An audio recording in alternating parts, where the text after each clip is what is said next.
सरवरी, इधर तो आ। इस तरह कतरा कर क्यों भाग रही है? महिमा ने कांजीवरम साड़ी में सजी संवरी सरवरी को दरवाजे की तरफ दबे कदमों से खिसकते देखकर कहा था। जी, कहती शर्माती सकचाती सरवरी उनके पास आकर खड़ी हो गई। क्या बात है, इस तरह सज धज कर कहाँ जा रही है? महिमा ने पूछा। आज डॉक्टर निपुण का विदाई समारोह है ना माँ जी। कॉलेज में सभी अच्छे कपड़े पहन कर आएंगे। मैं ऐसे ही सादे कपड़ों में जाऊं तो कुछ अजीब सा लगेगा। सरवरी सहमे स्वर में बोली। तो इसमें बुरा क्या है बेटी? तेरी गर्दन तो ऐसे झुकी जा रही है मानो कोई अपराध कर दिया हो। इस साड़ी में कितनी सुंदर लग रही है, हमें भी देखकर अच्छा लगता है। रुक जरा, मैं अभी आई, कहकर महिमा ने अपनी अलमारी में से सोने के कंगन और एक सुंदर सा हार निकालकर सरवरी को दिया। माँ जी, उनसे कंगन और हार लेते हुए सरवरी की आंखें डबडबा आई थीं। यह क्या पागलपन है, सारा मुंह गंदा हो जाएगा। माँ जी ने कहा। जानती हूँ, पर लाख चाहने पर भी ये आंसू नहीं रुकते कभी कभी। सरवरी ने खुद पर संयम रखने का प्रयास करते हुए कहा। सरवरी ने भावुक होकर हाथों में कंगन और गले में हार डाल लिया। कैसी लग रही हूँ? अचानक उसके मुंह से निकल पड़ा। बिल्कुल चांद का टुकड़ा। कहीं मेरी नज़र ही न लग जाए तुझे, वह प्यार से बोली। पता नहीं माँ जी, मेरी अपनी माँ कैसी थी, बस एक धुंधली सी याद शेष है। पर मैं ये कभी नहीं भूलूंगी कि आपके जैसी माँ मुझे मिली। सरवरी भावुक होकर बोली। बहुत हो गई यह मक्खनबाजी, अब जा और निपुण से कहना मुझसे मिले बिना न चला जाए। उन्होंने आंखें तरेर कर कहा। जी, डॉक्टर निपुण तो खुद ही आपसे मिलने आने वाले हैं। उनकी माताजी आई हैं, वह आपसे मिलना चाहती हैं, कहती हुई सरवरी पर्स उठाकर बाहर निकल गई थी। इधर महिमा समय के दर्पण पर जमी अतीत की धूल को झाड़ने लगी थी। वह अपनी बेटी नुपुर के बेटा होने के मौके पर उसके घर गई थीं। वह जाकर खड़ी ही हुई थी कि सरवरी ने आकर थोड़ी देर उन्हें निहार कर अचानक ही पूछ लिया था। आप लोग अभी नहाएंगे या पहले चाय पिएंगे? वह कोई जवाब दे पाती, उससे पहले ही नुपुर सरवरी पर बरस पड़ी थी। यह भी कोई पूछने की बात है? इतने लंबे सफ़र से आए हैं तो क्या आते ही स्नान ध्यान में लग जाएंगे? चाय तक नहीं पिएंगे? ठीक है, अभी बना कर लाती हूँ, कहती हुई सरवरी रसोई घर की तरफ चल दी। और सुन, सारा सामान ले जाकर गेस्ट रूम में रख दे। अंकुश का रिक्शे वाला आता होगा, उसे तैयार कर देना। नाश्ते की तैयारी भी कर लेना। बस कर नुपुर, इतने काम तो उसे याद भी नहीं रहेंगे। महिमा ने मुस्कुराते हुए कहा। माँ, आप नहीं जानती इसे, यह एक नंबर की कामचोर लड़की है। एक बात कहूँ माँ, पिताजी ने कुछ भी नहीं देखा मेरे लिए। पति पत्नी कैसे सुख चैन से रहते हैं, मैंने तो जाना ही नहीं। जब से इस घर में पैर रखा है, मैं तो देवर ननद की सेवा में जुटी हूँ। अब नुपुर पिताजी की शिकायत करने लगी। ऐसे नहीं कहते, अंगूठी में हीरे जैसा पति है तेरा, इतना अच्छा पुश्तैनी मकान है। माता पिता कम उम्र में चल बसे तो भाई बहन की जिम्मेदारी तो बड़े भाई भाभी पर ही आती है, महिमा ने समझाते हुए कहा। वही तो कह रही हूँ, यह सब तो देखना चाहिए था ना आपको। भाई की पढ़ाई का खर्च, फिर बहन की पढ़ाई, ऊपर से उसकी शादी के लिए कहाँ से लाएंगे लाखों का दहेज? नुपुर चिड़चिड़े स्वर में बोली थी। ठीक है, यदि मैं सब कुछ देखकर विवाह करता और बाद में सास ससुर चल बसते तो क्या करती तुम? अभिजीत भी नाराज हो उठे थे। महिमा ने उन्हें शांत करना चाहा। बेटी और पति के स्वभाव से वह अच्छी तरह परिचित थीं और उनके भड़कते गुस्से को काबू में रखने के लिए उन्हें हमेशा ठंडे पानी का कार्य करना पड़ता था।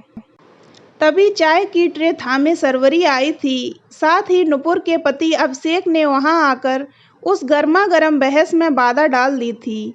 चाय पीते हुए भी महिमा की आंखें सरवरी का पीछा करती रहीं।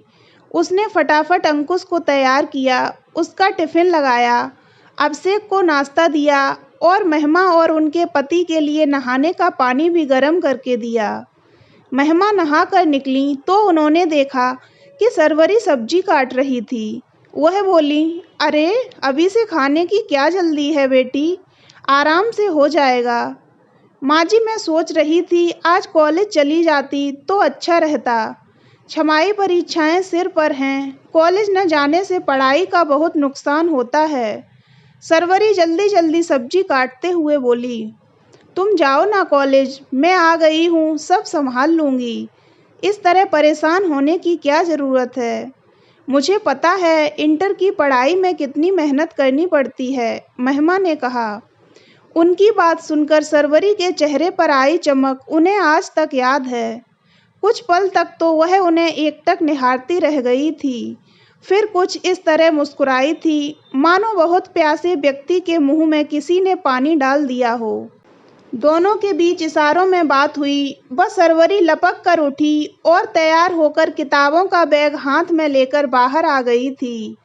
तो मैं जाऊं माँ जी? उसने पूछा।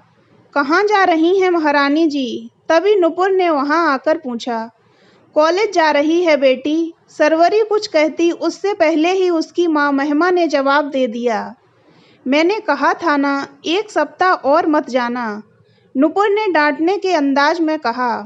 जाने देना नुपुर, कह रही थी पढ़ाई का बहुत नुकसान होता है, महिमा ने सरवरी की वकालत करते हुए कहा। ओह, तो आपसे शिकायत कर रही थी। कौन सी पीएचडी कर रही है? इंटर में पढ़ रही है और वह भी रो पीट कर पास होगी, नुपुर ने व्यंग के लहजे में कहा। महिमा का मन हुआ कि वे नुपुर को बताएं कि जब वह स्कूल में पढ़ती थी तो उसे कैसे सब कुछ पढ़ने की टेबल पर ही चाहिए होता था और तब भी वह उसी के शब्दों में रो पीट कर ही पास होती थी या नहीं भी होती थी। पर स्थिति की नजाकत को देखकर वे चुप रह गई थीं। अभिजीत तो 2 दिन बाद ही घर वापस चले गए थे, पर महिमा को नुपुर के पूरी तरह स्वस्थ होने तक वहीं उसकी देखभाल करने को छोड़ गए थे। सरवरी दिन भर घर के कार्यों में हाथ बटाकर अपनी पढ़ाई भी करती और नुपुर की जली कटी बातें भी सुनती, पर उसने कभी भी कुछ न कहा। अभिषेक अपने काम में व्यस्त रहता या व्यस्त रहने का दिखावा करता। छोटे भाई रोहित ने शायद नुपुर के स्वभाव से ही तंग आकर छात्रावास में रहकर पढ़ने का फैसला किया था। वह माता पिता की चल अचल संपत्ति पर अपना हक जताता तो नुपुर सहम जाती थी, पर अब सारा गुस्सा सरवरी पर ही उतरता था। कभी कभी महिमा को लगता कि सारा दोष उनका ही है, वे उसे दूसरों से शालीन व्यवहार की सीख तक नहीं दे पाई थीं।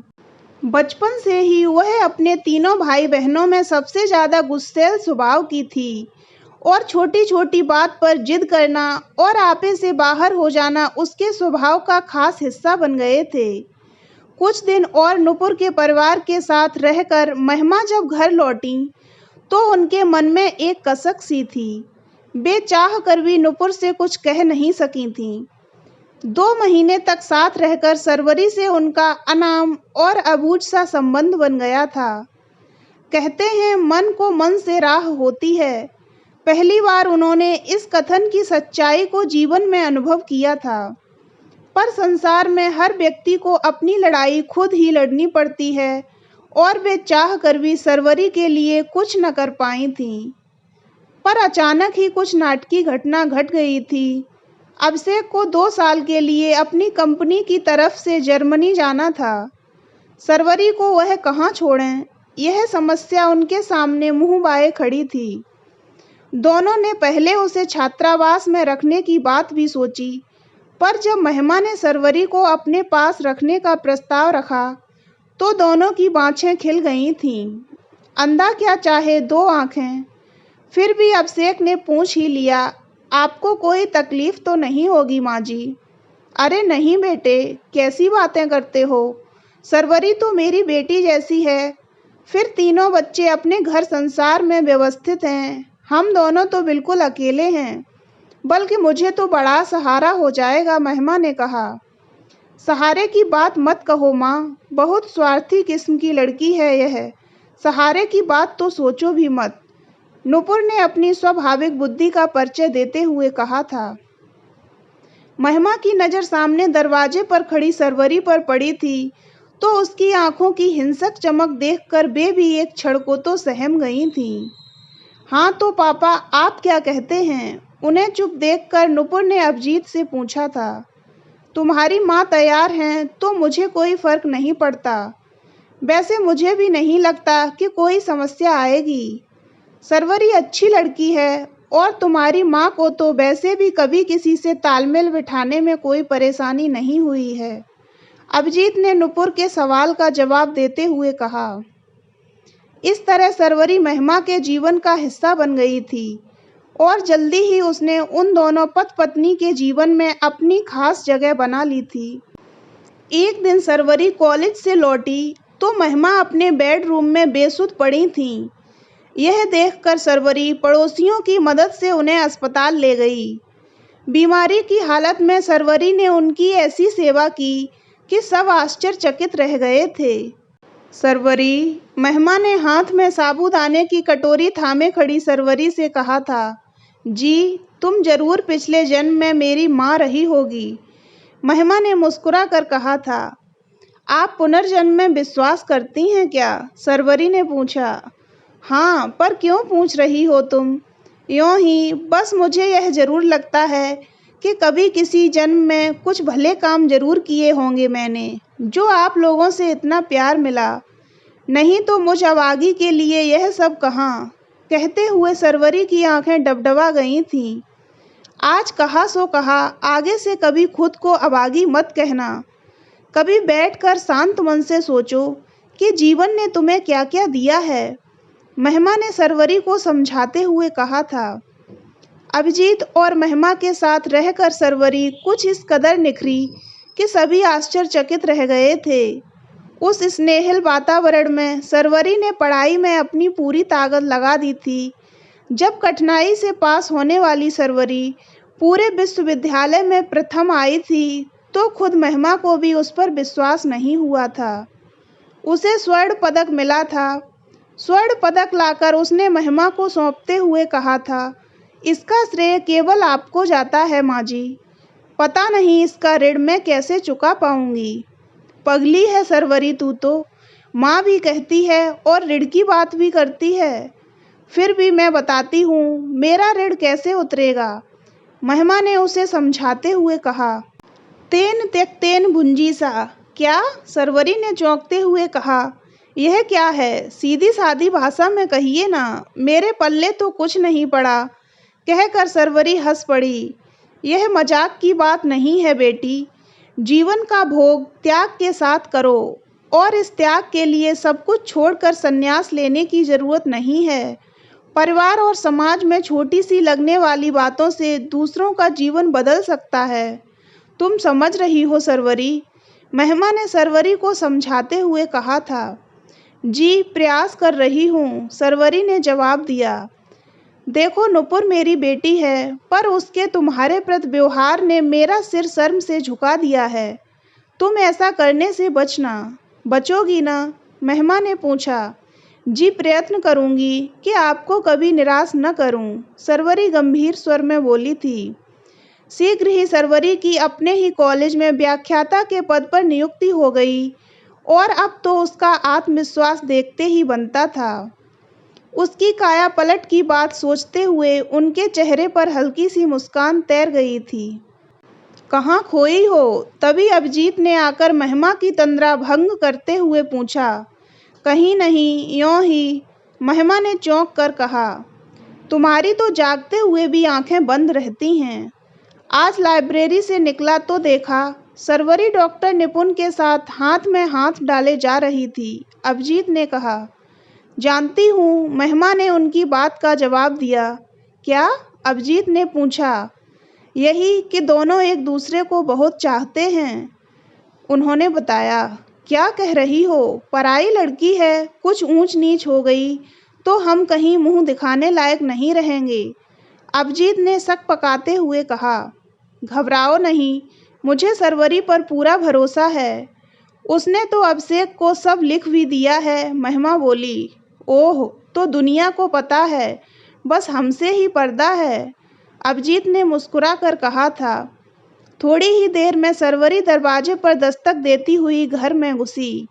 माँ, आज शाम को निपुण अपनी माँ के साथ आपसे मिलने आएंगे, उसने शर्माते हुए महिमा के कान में कहा। क्या बात है, हमें भी तो कुछ पता चले, अभिजीत ने पूछा। खुशखबरी है, निपुण अपनी माँ के साथ सरवरी का हाथ मांगने आ रहे हैं। चलो बाजार चलें, बहुत सी खरीदारी करनी है, महिमा ने कहा तो सरवरी शर्मा कर अंदर चली गई।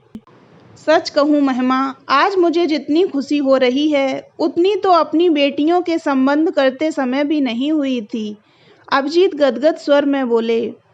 अपनों के लिए तो सभी करते हैं, पर सच्चा सुख तो उनके लिए कुछ करने में है जिन्हें हमारी सच में ज़रूरत है, संतोष की मुस्कान लिए महिमा बोली। तो दोस्तों, अगर आपको ये कहानी अच्छी लगी हो तो वीडियो को लाइक करें और ऐसी ही अन्य कहानियाँ सुनने के लिए हमारे चैनल को सब्सक्राइब अवश्य करें।